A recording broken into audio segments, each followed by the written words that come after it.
यशस्वी मुख्य प्रदेश अध्यक्ष आदरणीय महेंद्र भट्ट जी उपस्थित हैं। हमारे चुनाव प्रबंधन समिति के प्रदेश के संयोजक, राज्यसभा के सांसद, राष्ट्रीय सह कोषाध्यक्ष आदरणीय नरेश बंसल जी उपस्थित हैं और हमारे प्रदेश के महामंत्री आदरणीय आदित्य खुराना जी यहाँ पर उपस्थित हैं। मैं माननीय अध्यक्ष जी से अनुरोध करूंगा, पहले आप अपनी बात को रखेंगे। मित्रों, कल मैं आपके मध्य था। आज हमारे प्रदेश के मुख्यमंत्री जी आप सबके मध्य हैं। हमारे नरेश बंसल जी चुनाव हमारे प्रबंधन के संयोजक, हमारे आदित्य खुराना जी मनवीर जी।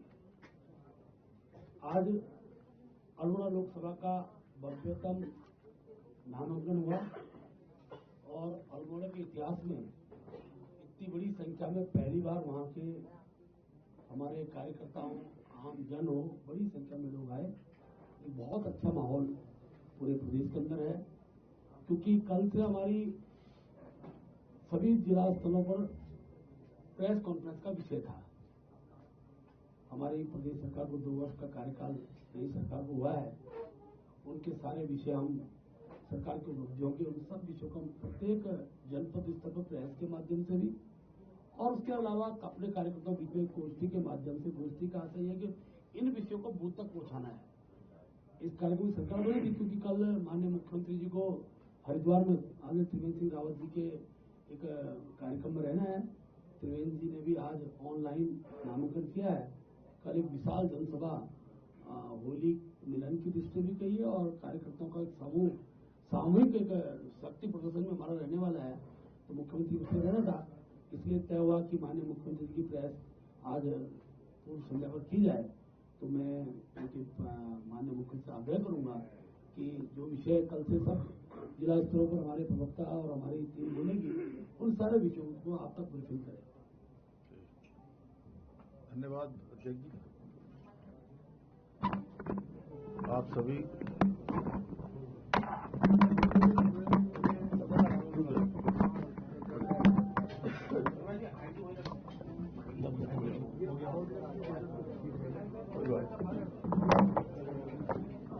आज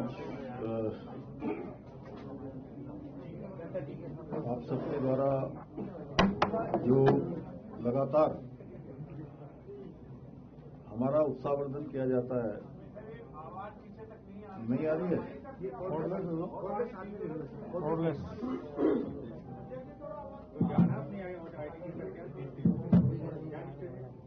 आज जो राज्य की निर्वाचित सरकार, जिसको उत्तराखंड की जनता ने उत्तराखंड स्थापना के बाद ये पहला अवसर है कि जब राज्य के अंदर एक मिथक टूटा और एक परिपाटी बदली, एक नया इतिहास उत्तराखंड की देवतुल्य जनता ने बनाया। किसी भी राजनीतिक दल को लगातार दूसरी बार एक कंटिन्यूअस प्रोसेस में सेवा करने का अवसर प्रदान किया। उसकी पूर्व संध्या, मतलब 2 वर्ष होने की उसकी पूर्व संध्या है।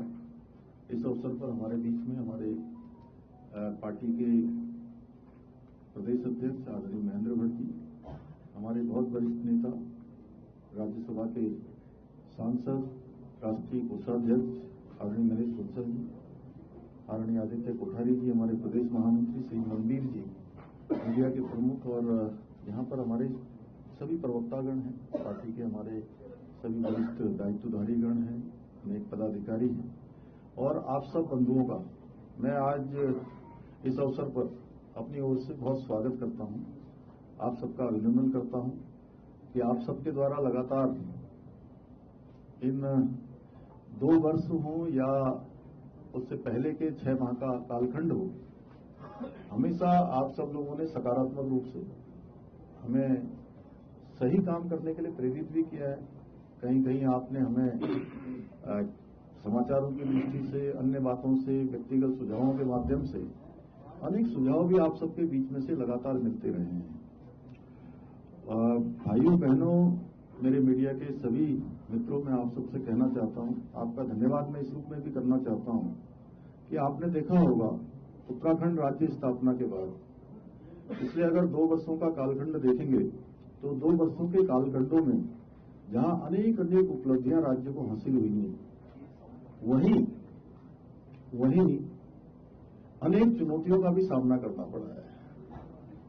अनेक चुनौतियां हमारे सामने आई, चाहे वो जोशीमठ की आपदा हो, चाहे वो सिलकारा टनल का मामला हो, या चाहे इन चुनौतियों को हमने उत्तराखंड की देवतुल्य जनता के आशीर्वाद से, हमारे प्रधानमंत्री आदरणीय मोदी जी के आशीर्वाद से, उनके मार्गदर्शन में उन चुनौतियों को काम करते हुए उनमें हमको सफलता मिली और बहुत सारे जो चुनौतीपूर्ण विषय थे उन विषयों पर भी हम आगे बढ़े और निर्णायक रूप से आगे बढ़े। बहुत सारे हमने सख्त निर्णय भी लिए, सख्त कानून भी हमने बनाने का काम किया है उस दृष्टि से।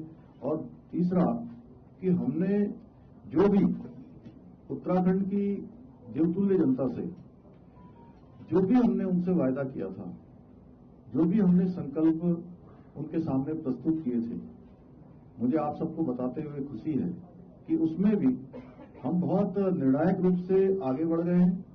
बहुत सारे निर्णय हमने ले भी लिए हैं, बहुत सारे वायदों को हमने पूरा भी कर लिया है। उसमें आप सबको पता है उत्तराखंड पहला राज्य बना समान नागरिक संहिता का जो विधेयक है वो विधानसभा ने पारित कर दिया।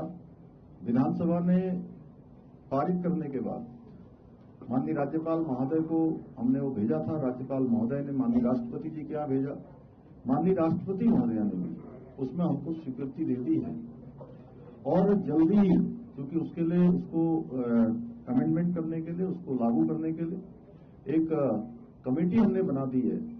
वो कमेटी अपना काम कर रही है, उसमें अनेक सदस्य हैं, अनेक अलग अलग विभागों के लोग हैं। वो जल्दी ही उस एक्ट को धरातल पर उतारेंगे, जल्दी जितना समय लग रहा है प्रक्रिया के तहत। तो जैसे ही वो बनकर तैयार हो जाएगा, तैयारी हो जाएगी, तो ये कानून हमारा उत्तराखंड के अंदर लागू हो जाएगा। उससे बहुत सारी जो आज होने वाली जरूरत की चीजें हैं, शादी बारात और इनमें रजिस्ट्रेशन से लेकर जो अन्य जो कठिनताएं जटिलताएं हैं, उन सबको आसानी से उसमें किया जा सकेगा।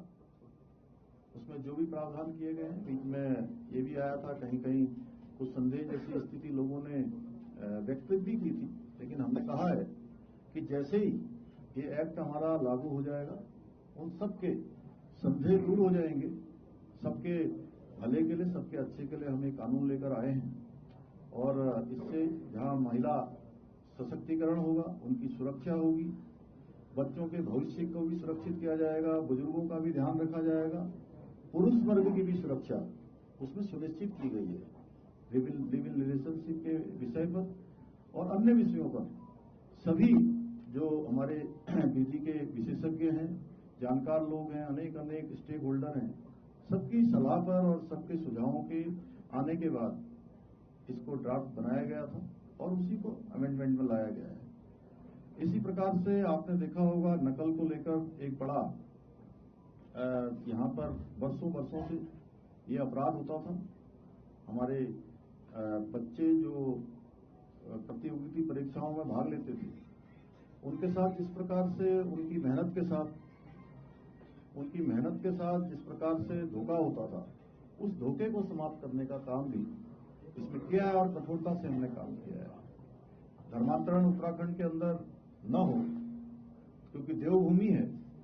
हम कहीं भी जाते हैं देश के अंदर, दुनिया के अंदर, अगर हम उनसे कहते हैं कि हम देवभूमि उत्तराखंड से आए हैं, तो आप देखते होंगे कि जो लोग हमारे सामने होते हैं उनका हमको देखने की जो दृष्टि है, वो दृष्टि बदल जाती है कि ये देवभूमि उत्तराखंड से आए हैं। भाइयों बहनों, इसके साथ ही मैं आपको ये बताना चाहता हूं, पिछले समय उत्तराखंड हमारा बहुत शांत प्रदेश है। यहाँ हम लोग सब लोग एक दूसरे के साथ भाईचारे के साथ रहते हैं, बड़े प्रेम पूर्वक रहते हैं, आपस में कोई वैमनस्य नहीं रखते, चाहे कोई किसी भी वर्ग का हो। सब लोग आराम से जिंदगी जीते हैं, किसी किसी प्रकार की कोई परेशानी नहीं होती है। लेकिन यहाँ पर देवभूमि के अंदर कहीं पर भी अगर किसी ने कानून व्यवस्था तोड़ने की कोशिश की है या उपद्रव करने का काम किया है या आगजनी करने का काम किया है, उसके साथ भी कानून ने सख्ती से काम किया है और उसको भविष्य में ऐसी घटनाओं की पुनरावृत्ति न हो उसके लिए हमने दंगा निरोधी जो कानून है वो उत्तराखंड के अंदर बना दिया है।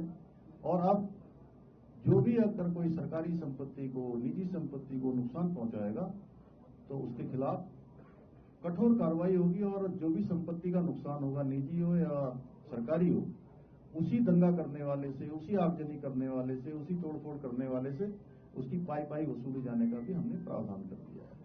इसके साथ ही 30% का जो आरक्षण है, क्योंकि मैं पूरे राज्य के अंदर गया और राज्य के अंदर मैंने देखा कि हमारी मातृशक्ति के मन में निश्चित रूप से एक आगे बढ़ने की जो ललक है वो हमारे उत्तराखंड की भी और भारत की भी जो तस्वीर है आने वाले समय में मातृशक्ति का उसमें क्या योगदान होगा, ये हमने बहुत भली भांति देखा। जिस प्रकार से उन्होंने अपने उत्पाद बनाए हैं, जिस प्रकार से उन्होंने अनेक लोगों को रोजगार और स्वरोजगार से जोड़ने का काम किया है सेल्फ हेल्प ग्रुप के माध्यम से, तो उनके प्रोत्साहन के लिए हम अनेक योजना लेकर आ रहे हैं। जैसे मुख्यमंत्री उत्सव बहना योजना लेकर आए और ये योजना हमारी जो बहनें अपना उत्पाद बनाती हैं उनको विपणन के लिए एक बाजार स्थान उपलब्ध करा रही है। उसके माध्यम से हमारी बहनें इस वर्ष पिछले वर्ष की जो रक्षाबंधन था उस रक्षाबंधन से हमने लागू किया।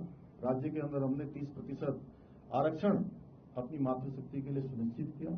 और जैसे हमारा समान नागरिक संहिता का संकल्प था वैसे ही हमारा उत्तराखंड की मातृशक्ति के साथ, उत्तराखंड के जन जन के साथ एक संकल्प था कि गरीब परिवारों को हम साल में 3 गैस के सिलेंडर मुफ्त में देंगे, निःशुल्क देंगे। वो हमारी सरकार लगातार कर रही है। हर वर्ष हम बजट का प्रावधान करते हैं। इस वर्ष भी हमने उसका बजट में भी प्रावधान किया। पिछले साल भी योजना चली, उससे पिछले साल भी योजना चली और ये योजना लगातार चल रही है। तो ऐसे बहुत सारे निर्णय हैं। मैं आपको बताऊं तो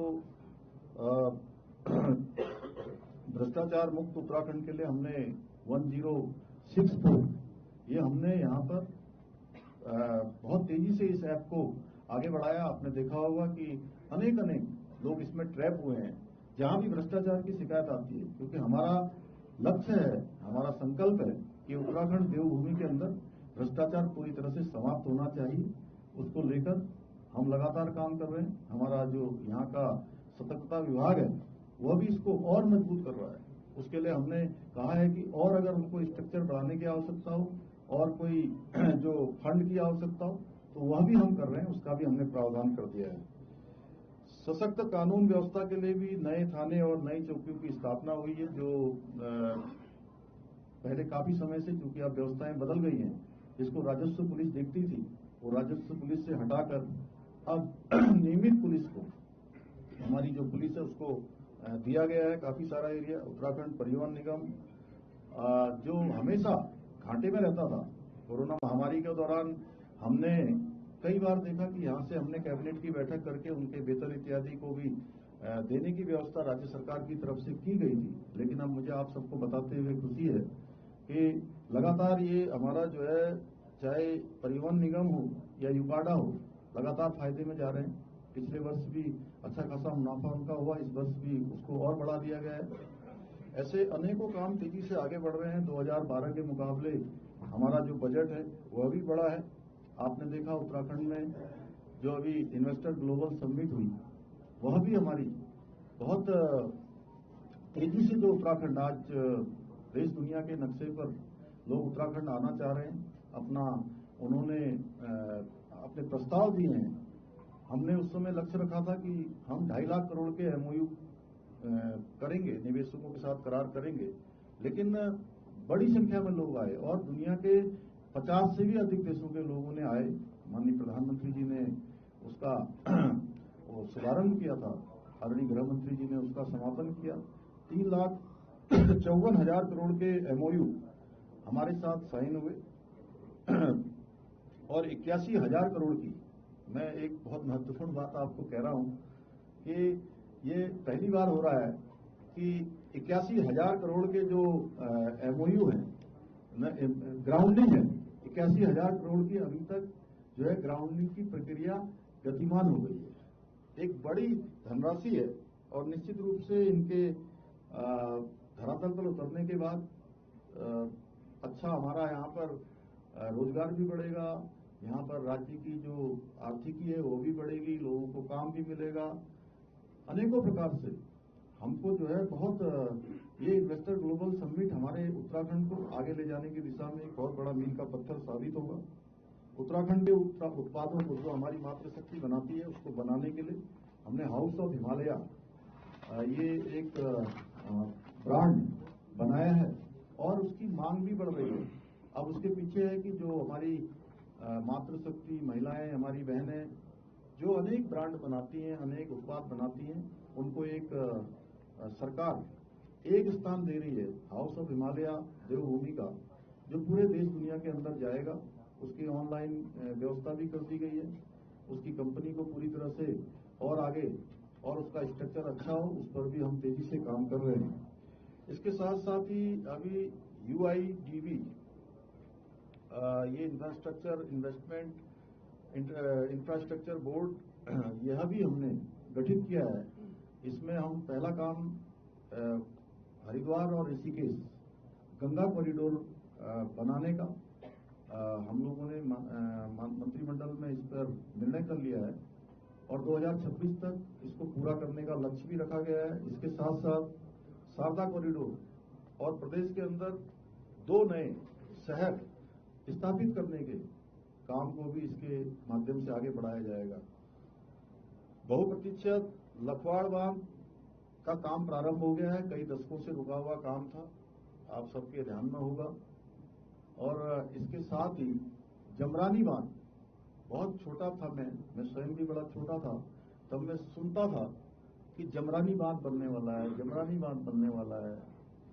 और मुझे लगता है कि 4 दशक से भी ज्यादा ये बहुप्रतीक्षित जमरानी बांध परियोजना को भी स्वीकृति मिल गई है। मैं आदरणीय प्रधानमंत्री जी का धन्यवाद करना चाहता हूं उत्तराखंड की देवतुल्य जनता की तरफ से।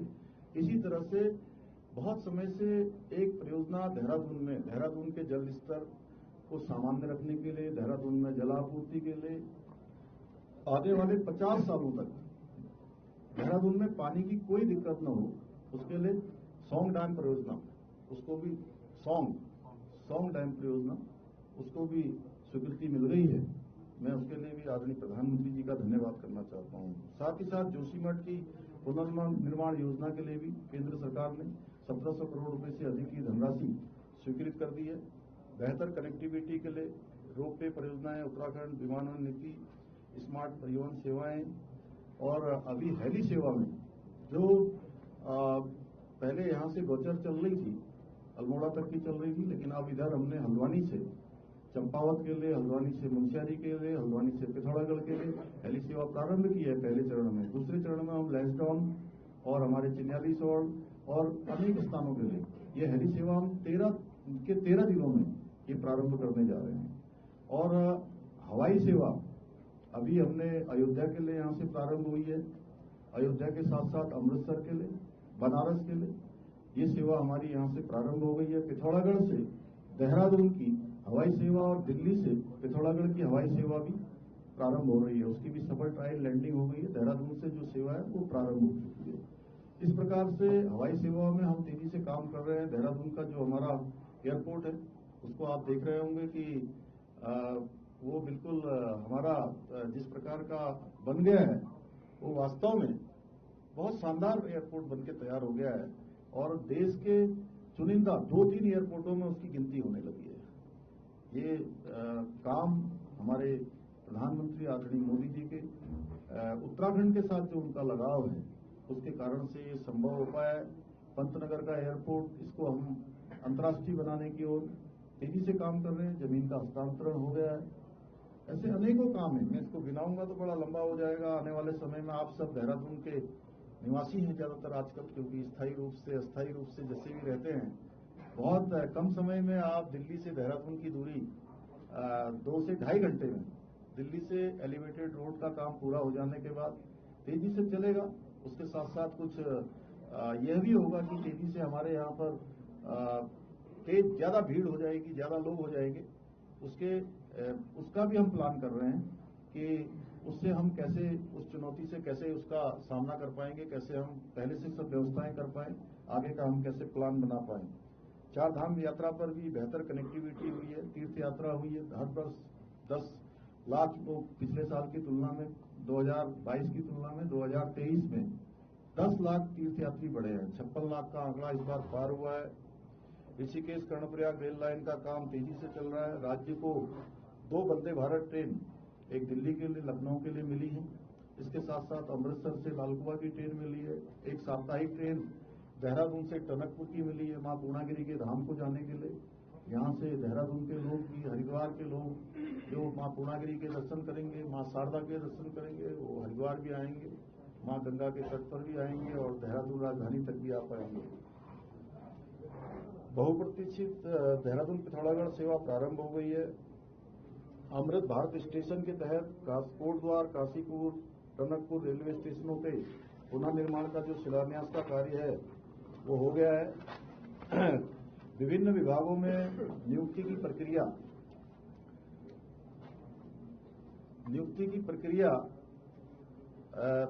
बहुत तेजी से चली है और लोक सेवा आयोग के माध्यम से हजारों की संख्या में 6,635 युवाओं को रोजगार मिला है और पिछले 2-2.5 साल में लगभग 7,600 से अधिक नौजवान युवाओं को रोजगार मिला है।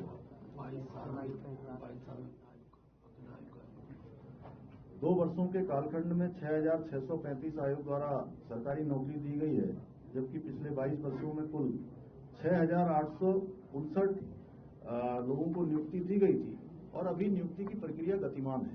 आप आंकड़ा लगा सकते होंगे कि बहुत तेजी से काम हुआ है और युवा हमेशा से हमारी प्राथमिकता में रहा है। हमारे प्रधानमंत्री जी ने भी आज देश के अंदर जो 10 लाख युवाओं को, नौजवानों को रोजगार देने का जो संकल्प लिया है, उस कड़ी में हमने लगातार नियुक्ति पत्र भी प्रदान किए हैं। कोई दिन ऐसा होगा जिस दिन हमने नियुक्ति पत्र न दिए हों। इसके साथ साथ प्रदेश में नई शिक्षा नीति लागू हुई है और हमने पहली बार छात्र छात्राओं के प्रोत्साहन के लिए मुख्यमंत्री मेधावी छात्र प्रोत्साहन योजना, उच्च शिक्षा छात्रवृत्ति योजना की शुरुआत की है। विद्यालय के छात्र छात्राओं और कॉलेज के विद्यार्थियों को टैबलेट देने का भी हमने प्रावधान किया है।